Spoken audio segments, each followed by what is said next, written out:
Assalamualaikum warahmatullahi wabarakatuh. Waalaikumsalam warahmatullahi wabarakatuh. Selamat pagi anak semua. Baik, Pak. Bagaimana kabarnya? Baik? Baik, Pak. Sebelumnya Bapak ingin menginformasikan dulu. Ada yang absen hari ini? Ada Pak Rafin.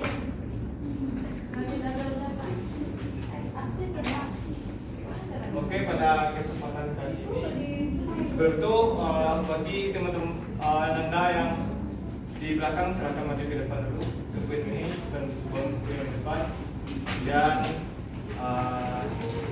dilihat sampah yang ada di bawah diambil agar berkunjung kita bersih dan nyaman. Oke, pada kesempatan kali ini kita akan membahas mengenai proses seismik ataupun proses seismik dan pergabungan dalam kehidupan.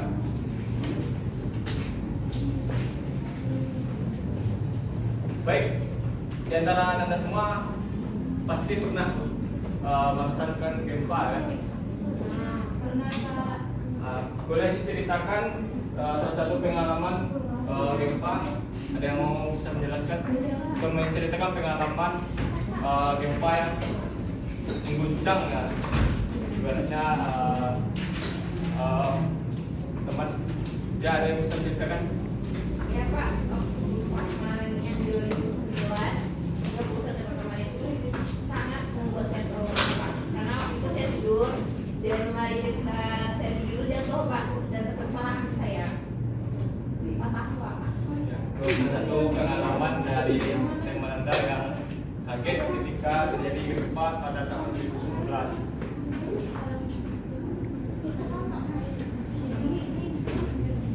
Oke, topik konsep kita hari ini ada seismik, ada proyek seismik dan klasifikasinya.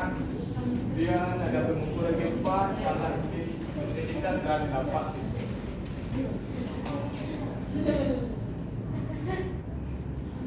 Nah, Bapak akan menyajikan sebuah video dan Anda semua diminta untuk mencari pokok pikiran ataupun hal-hal yang tidak dimengerti pada video ini. Paham? Apa?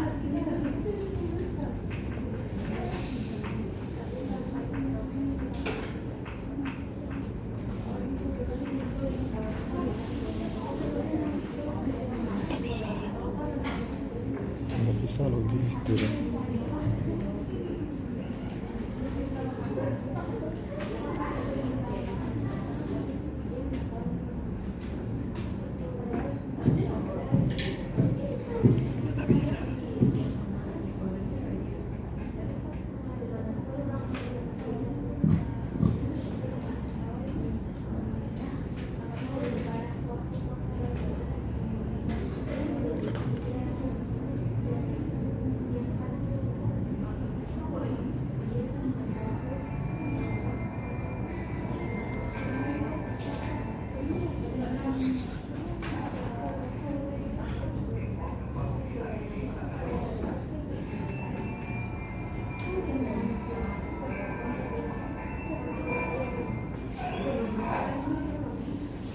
Info gempa bumi hari ini tanggal 25 Februari tahun 2022. Baru saja BMKG melaporkan gempa bumi hari ini. Gempa berkekuatan magnitudo M5.2 SR terjadi di Pasaman Barat, Sumatera Barat. Pada Jumat, tanggal 25 Februari tahun 2022. Gempa terjadi pada pukul 8.35 waktu Indonesia Barat. Analisis BMKG epicenter gempa berada pada titik koordinat 0,14 lintang utara dan 99,99 bujur timur. Pusat gempa berada di darat dengan jarak 18 km dari timur laut Pasaman Barat, Sumbar. Gempa memiliki kedalaman 10 km. Tidak selang lama gempa susulan kembali terjadi dengan magnitudo lebih besar, yakni magnitudo 6.2 pada pukul 8.39 waktu Indonesia Barat. Berdasarkan laporan dari masyarakat Pasaman Barat, gempa dirasakan oleh banyak orang. Peristiwa tersebut membuat warga berhamburan keluar rumah. Selain itu, beberapa warga dan pun turut menyuarakan bahwa getaran gempa sangat dirasakan sampai Pekanbaru, Tanjung balai asahan, padang panjang, dan lainnya. Seperti yang terlihat dalam video amatir yang direkam oleh warga setempat, warga terkejut dan berhamburan keluar rumah. Berdasarkan data dari BMKG, gempa 6.2 di Pasaman Barat dirasakan hingga Gunung Sinoli dengan skala MMI 2 dan 3 dan skala 2 di Nias Selatan. Skala 2 artinya getaran dirasakan oleh beberapa orang, benda-benda ringan yang digantung bergoyang, sedangkan skala 2 getaran dirasakan nyata dalam rumah. Terasa getaran seakan-akan ada truk lewat. Gempa tidak menimbulkan potensi tsunami. Namun hingga berita ini disiarkan, belum ada laporan tentang dampak yang ditimbulkan akibat gempa bumi tersebut. Himbauan BMKG kepada masyarakat agar tetap waspada terhadap gempa susulan jika terjadi. Oke. Setelah Anda menonton video tadi, silakan ada yang bisa menyimpulkan ataupun ada hal-hal yang tidak dimengerti dalam video tersebut. Ya.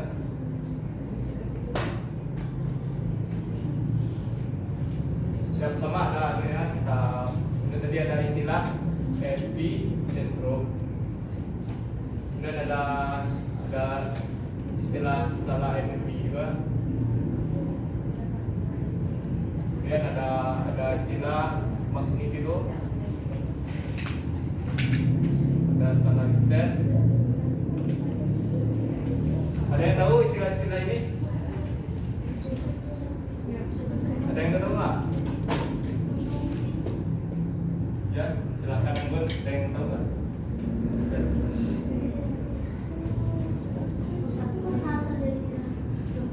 Oke. Besok kita bahas dulu.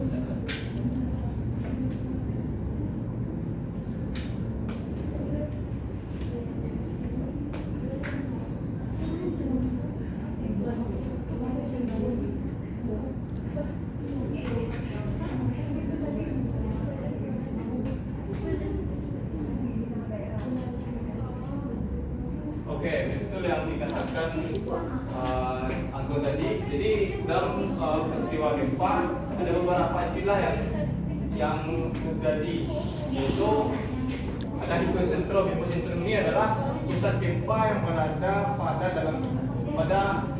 di dalam permukaan bumi, disebut dengan hipocentrum. Sedangkan pusat gempa yang berada di atas permukaan bumi disebut dengan epicentrum. Kemudian akibat gempa tersebut, jika intensitasnya tinggi, maka akan menyebabkan retakan kerusakan yang ada di atas permukaan bumi. Dan ada gelombang seismik. Gelombang seismik ini ada terbagi dua juga. Dan gelombang primer, ini adalah gelombang primer. Gelombang primer ini adalah yang ini.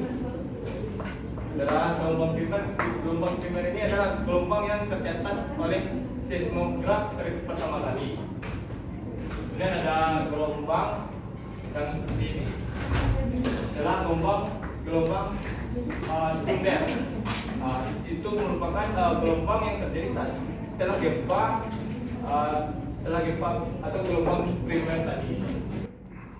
Jadi ya udah tahu kan perbedaan antara apa itu hipocentrum, apa itu epicentrum, udah tahu kan? Tahu. Dan ada juga untuk berbagai gelombang, ada gelombang primer atau longitudinal yang ini, ada juga gelombang sekunder atau transversal. Dan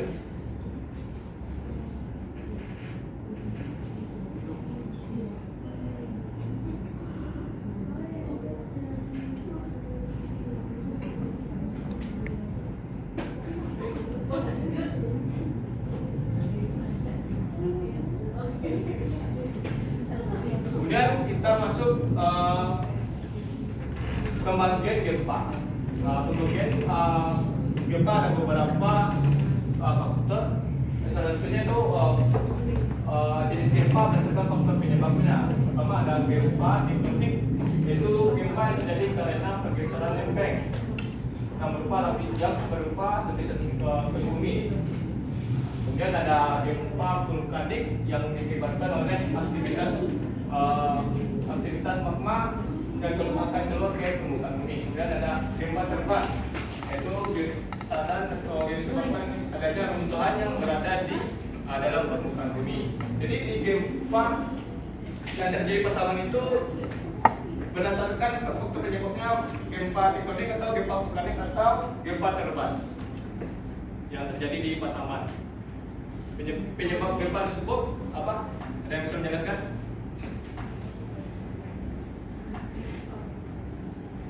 Ya, silakan Devina. Jadi gempa yang ada di pasaman kemarin itu menurut saya itu kategori Ya, bisa jelaskan. karena berpergeseran lempeng pada dalam permukaan ini, kemudian didukung oleh apa sih, gunung Kalamau. Jadi setelah terjadi gempa atau pergeseran lempeng itu menyebabkan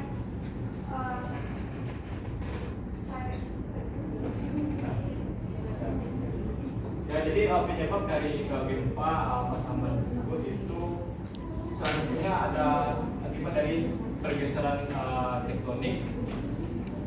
Kemudian ada juga disebabkan oleh gempa tektonik.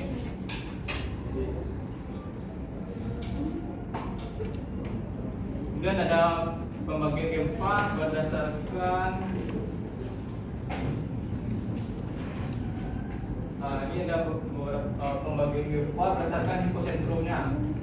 Ada yang pertama itu gempa dalam. Jika hipocentrum ini sudah tahu kan?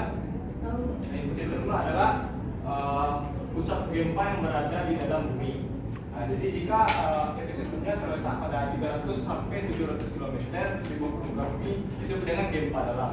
Kemudian ada gempa intermediate, jika epicentrumnya terletak sampai 100 sampai 300 km dan gempa rekor jika epicentrumnya kurang dari 100 km di bawah permukaan bumi.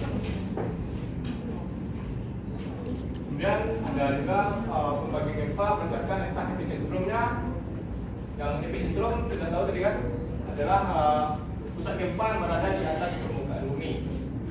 Jika yaitu pembagiannya itu ada gempa daratan, jadi epicentrumnya terjadi di daratan. Ini akan bisa menyebabkan kerusakan di atas permukaan bumi. Kemudian ada gempa laut, jika epicentrumnya berada di laut. Ini jika epicentrumnya di laut, jika intensitas gempa besar bisa menyebabkan gelombang. Kemudian ada pembagian jarak berdasarkan jarak epicentrumnya. Ada gempa tempat jika epicentrumnya dan tempat gempa terasa sejauh kurang dari 1000 km. Kemudian ada disebut dengan gempa jauh jika jarak epicentrumnya dan tempat gempa terasa sekitar 10.000 km. Kemudian ada sangat jauh jika jarak epicentrumnya dengan tempat terasa tadi lebih dari 10.000 km. Kemudian kita masuk pada pengukuran gempa. Ini ada alat yang digunakan untuk mengukur gempa, salah satunya itu seismograf. Di PPT bisa kita lihat ada dua seismograf, itu ada seismograf horizontal dan seismograf vertikal.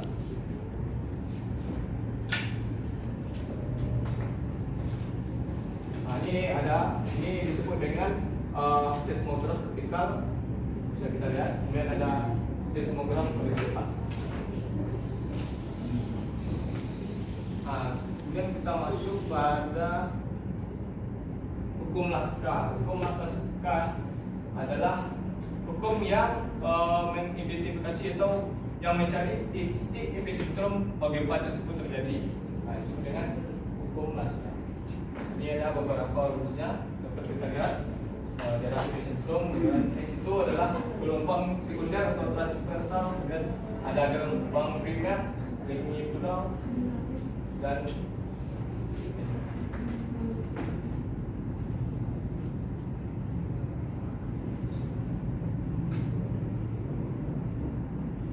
kemudian kita masuk.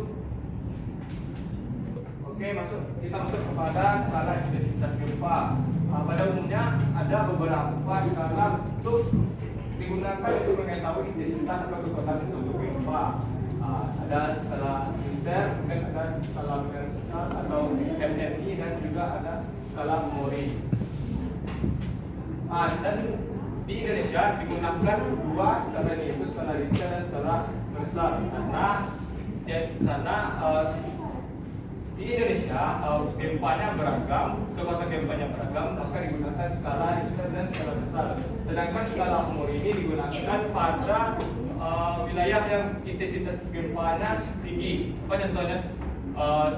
Wilayah dengan intensitas gempa tinggi. Apa contohnya? Contohnya itu wilayah Jepang ya. Jepang merupakan wilayah dengan intensitas gempanya sangat tinggi, maka tergolong tinggi, dan pada umumnya akan memakai skala Mori ini.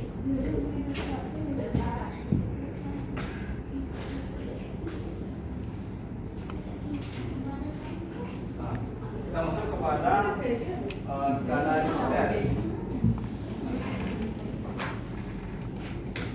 Skala Richter merupakan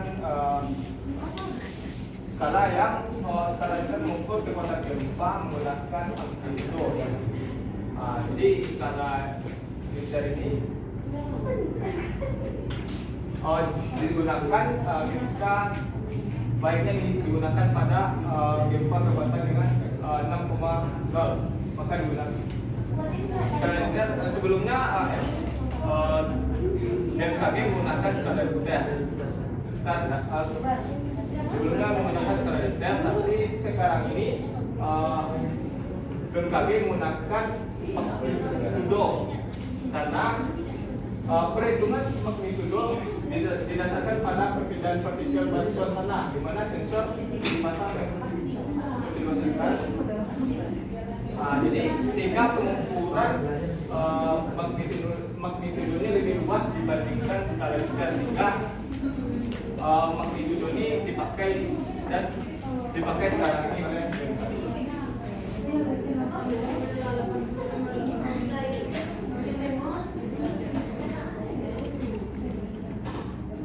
Kita masuk skala yang kedua, itu skala energi. Merupakan satu ukur kekuatan gempa yang diciptakan oleh Yusuf Batuta, seorang vulkanologis dari Italia. Dalam melakukan ini terbagi menjadi 12 pecahan. Ini sudah ada beberapa kelas ya. Ini sampai 12. Skala ini berdasarkan informasi dari orang-orang yang selamat yang gempa tersebut. Selain itu mereka juga identifikasi. Jadi skala ini kurang akurat untuk mengukur intensitas gempa, karena dia hanya mengambil data dari informasi yang orang-orang selamat. Jadi kurang akurat digunakan untuk mengukur intensitas gempa. Yang pertama yaitu skala Richter dan magnitudo.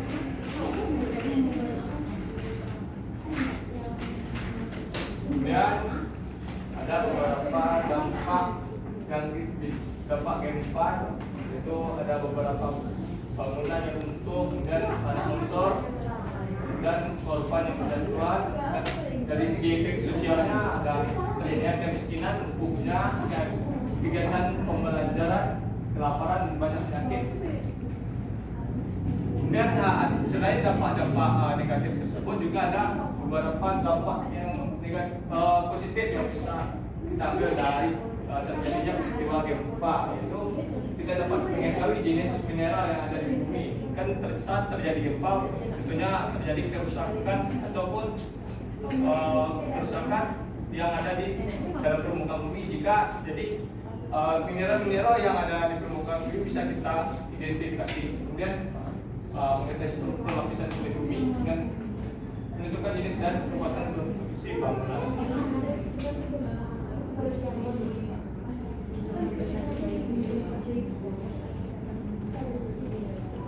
Oke, apakah Anda semua sudah paham dengan materi hari ini? Oke, langsung saja kita masuk ke ada tugas ya. Silakan Anda semua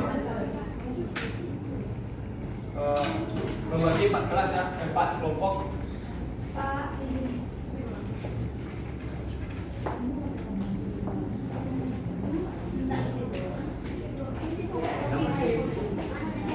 Oke, oke.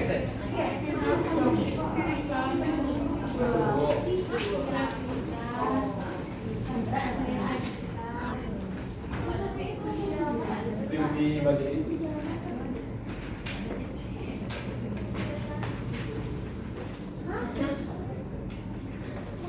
Nah, Bapak beri waktu 15 menit cukup ya. Jangan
apakah ada yang siap?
Ada yang sudah siap?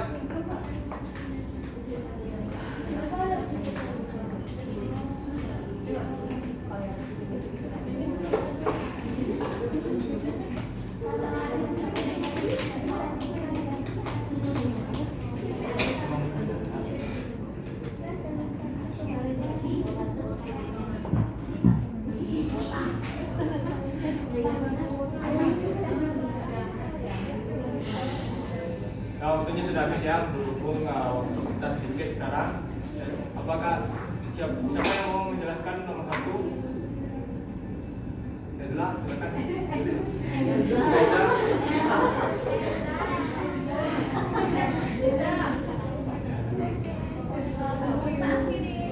Di sini ada.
pada daerah cincin api Pasifik ya.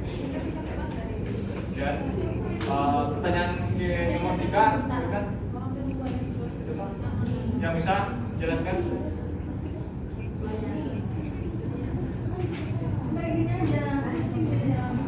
Ya silakan isi.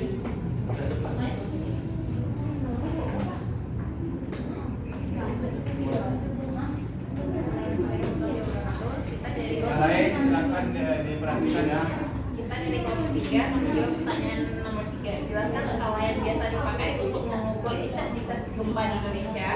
Jadi di Indonesia itu menggunakan skala SR, itu skala Richter untuk menggunakan kekuatan gempanya.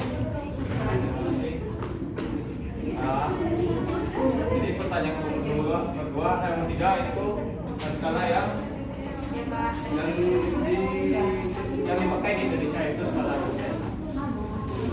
Ada yang nomor 4 terakhir, ada yang bisa jelaskan? Silakan, Aniko.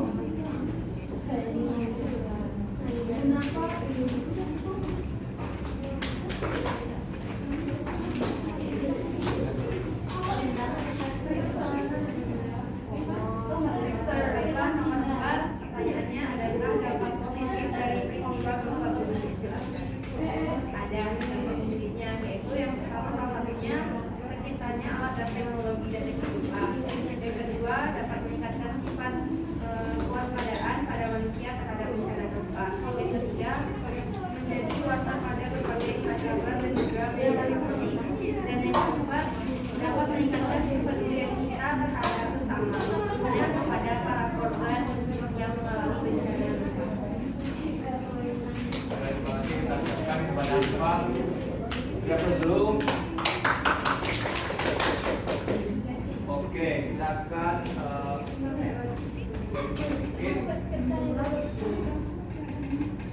Terima kasih kepada teman-teman yang Anda yang telah masuk ke depan. Jadi, kenapa Indonesia sering terjadi seismik? Karena ada dua ya penyebabnya.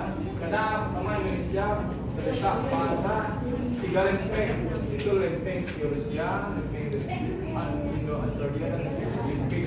Sehingga Indonesia wilayahnya rentan terhadap gempa, itu gempa yang disebabkan oleh gerakan atau pergerakan tektonik.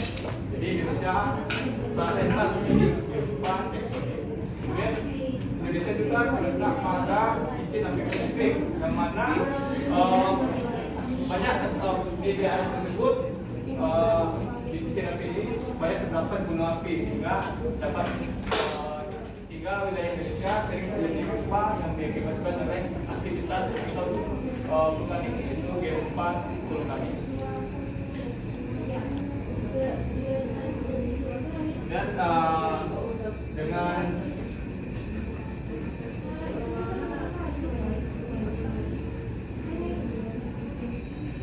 berhubung materinya sudah habis, apakah dari anda semua bisa menyimpulkan pembelajaran kita hari ini? Sudah bisa menyimpulkan?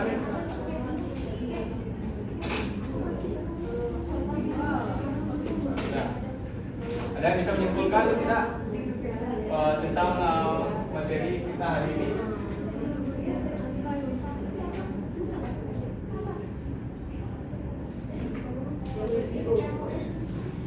Apa bisa buat?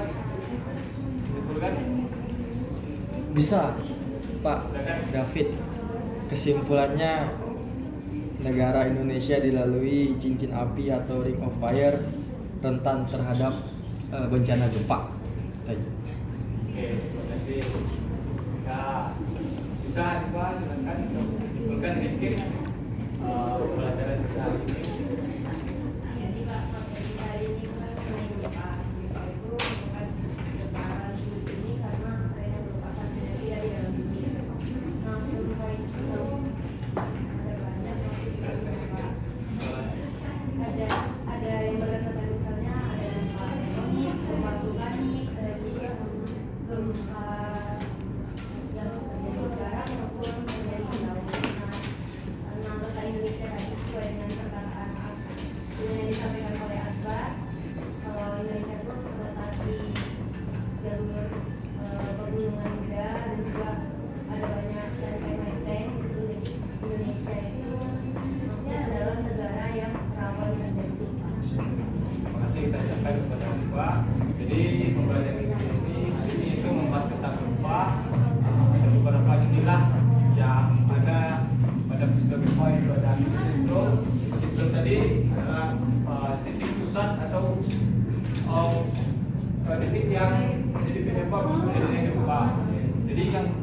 adalah pusat gempa yang berada di dalam bumi. Dan ada epicentrum itu pusat gempa yang berada di atas bumi. Dan ada beberapa pembagian atau jenis-jenis gempa, ada yang gempa berdasarkan kedalamannya, sentrumnya, epicentrumnya. Kemudian ada kita juga membahas tentang skala yang dipakai di Indonesia, yaitu skala energi dan skala Richter.